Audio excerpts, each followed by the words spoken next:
একজন মানুষের কাছে তার ইউটিউব চ্যানেল অনেক শখের, স্বপ্নের এবং পরিশ্রমের হয়ে থাকে। আর এই চ্যানেল যদি হ্যাক হয়ে যায় তাহলে কেমন লাগে তা শুধুমাত্র যাদের চ্যানেল হ্যাক হয়েছে তারাই বলতে পারবে।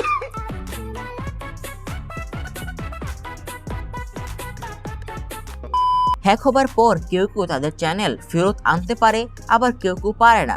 আবার অনেক সময় তো অনেকের চ্যানেল একদম পূর্ণাঙ্গভাবেই ডিলিট হয়ে যায়। তো এখন প্রশ্ন হচ্ছে, আমরা কিভাবে আমাদের চ্যানেলকে হ্যাকারদের হাত থেকে বাঁচিয়ে রাখবো?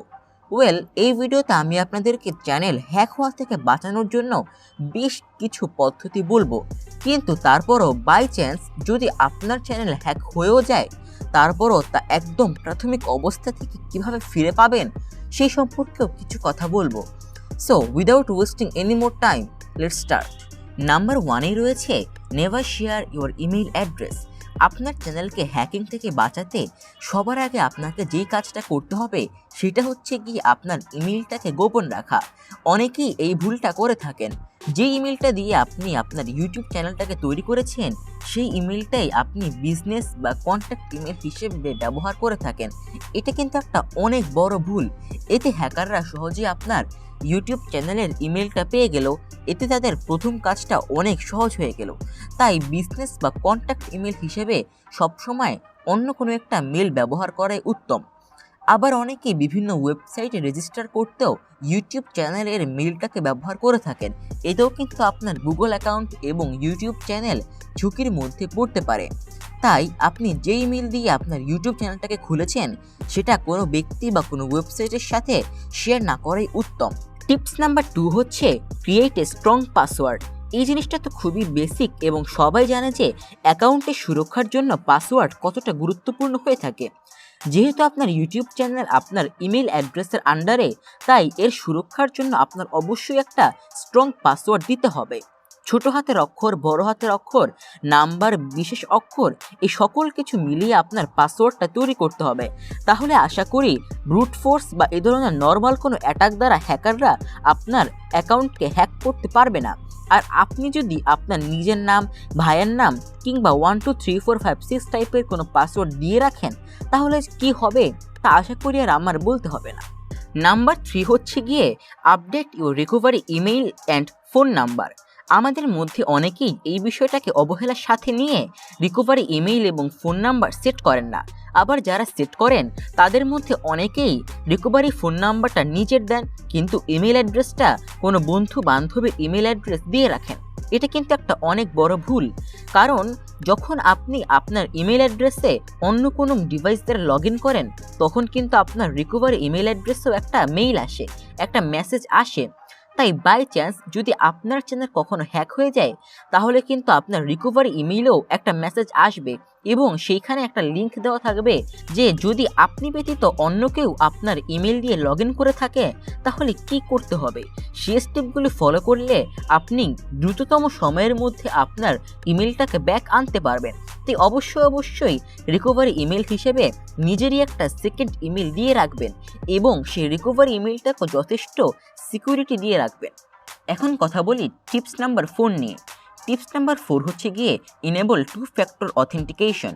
ইউটিউবে অনেক বড় বড় চ্যানেল রয়েছে যেগুলো সিকিউরিটি সম্পর্কে সতর্ক না হওয়ায় জিমেইলে 2 ফ্যাক্টর অথেন্টিকেশন লাগানো থাকে না। এটা কিন্তু হ্যাকারদের জন্য একটা অনেক বড় সুযোগ। তাই অবশ্যই আপনার জিমেইলে 2 ফ্যাক্টর অথেন্টিকেশন লাগিয়ে রাখবেন। এটা কিভাবে লাগাতে হয় সেই সম্পর্কে ইউটিউবে সার্চ করলেই অনেক টিউটোরিয়াল পেয়ে যাবেন। খুবই ইজি একটা প্রসেস। 2 ফ্যাক্টর অথেন্টিকেশন ইনেবল করলে যেটা হবে সেটা হচ্ছে গিয়ে যদি আপনি কখনো নতুন কোনো ডিভাইসে সাইন ইন করেন তখন আপনার মোবাইলে একটা কোড আসবে। সেই কোডটা না দেওয়া পর্যন্ত সাইন ইন হবে না। যদিও কিছু ট্রিকি ওয়ে রয়েছে এই ধরনের 2 ফ্যাক্টর অথেন্টিকেশন বাইপাস করার, কিন্তু খুব কম পরিমাণে হ্যাকারই এটা জানে। এই 2 ফ্যাক্টর অথেন্টিকেশন লাগিয়ে রাখলে আপনি মোটামুটি 95% সময় সিকিউর থাকবেন। তো last but not the least, number 5-এ রয়েছে অ্যাভয়েড ক্লিকিং আননোন লিঙ্কস। আপনি আপনার সোশ্যাল মিডিয়াতে বা ইমেইলে অনেক ধরনের লিঙ্ক পান। এই লিঙ্কে ক্লিক করা থেকে আপনার বিরত থাকতে হবে। এখন কোন ধরনের লিঙ্কে ক্লিক করবেন আর কোন ধরনের লিঙ্কে ক্লিক করবেন না সেটা বুঝবেন কিভাবে? প্রথমত আমরা যারা ইউটিউবিং করি তাদের কাছে অনেক ধরনের স্পন্সরের মেইল আসতে পারে। দেশি বিদেশি অনেক কোম্পানি তাদের প্রোডাক্ট বা তাদের ওয়েবসাইটের প্রমোশন করার জন্য আপনাকে মেইল করতে পারে। এখানে অনেক মেইলে দেখবেন যে অনেক বড় বড় প্রাইস উল্লেখ করা থাকে, যেমন $500, $1000 বলা থাকে যে যদি আপনি এই স্পন্সরটা নেন তাহলে আপনাকে $500, $1000 দেওয়া হবে। তবে এইখানে আপনাকে যেটা লক্ষ্য রাখতে হবে সেটা হচ্ছে, যদি কোনো সত্যিকারের কোম্পানি আপনাকে মেইল করে তাহলে তারা কখনোই প্রাইস উল্লেখ করে দিবে না। মানে খুব অল্প পরিমাণের কোম্পানি রয়েছে যারা প্রাইস প্রথমে উল্লেখ করে দেয়। তাই যদি আপনি কখনো দেখেন যে কোনো কোম্পানি আপনাকে প্রাইস উল্লেখ করে মেইল করেছে, তাহলে সেই লিঙ্কে ক্লিক করা থেকে আপনার বিরত থাকতে হবে। আর যদি কোনো সত্যিকারের কোম্পানি আপনাকে প্রাইস উল্লেখ করে মেইল করে তাহলে সেই প্রাইসটা খুবই রিজনেবল হবে, মানে আপনি দেখেই বুঝতে পারবেন। বেশিরভাগ সময় সত্যিকারের কোম্পানিগুলো প্রথমে আপনার কাছ থেকে প্রাইসটা নেবে এবং তারপর তাদের মতামত দিবে। এখানে আমি আপনাদেরকে একটা বোনাস টিপ দেই, সেটা হচ্ছে গিয়ে যখন আপনি কোনো লিঙ্কে ক্লিক করবেন তখন আপনার ইউটিউব মেইলটা সাইন আউট করে ক্রোমের ইনকগনিটো মুড অন করে তারপর লিঙ্কটা কপি করে সেখানে পেস্ট করে সেটার ভিতরে আপনি ঢুকবেন, তাহলে আশা করি আর কোনো ক্ষতি হওয়ার সম্ভাবনা থাকবে না। তো এই ছিল আজকের ভিডিওটি কেমন লাগলো তা অবশ্যই কমেন্ট করে জানাবেন, এবং ইউটিউব ট্যাগের গোপন সত্য সম্পর্কে জানতে এই বাম পাশের ভিডিওটা দেখতে পারেন। আর আপনি যদি গেমিং চ্যানেল গ্রো করতে চান তাহলে এই ডান পাশের ভিডিওটা আপনার জন্য।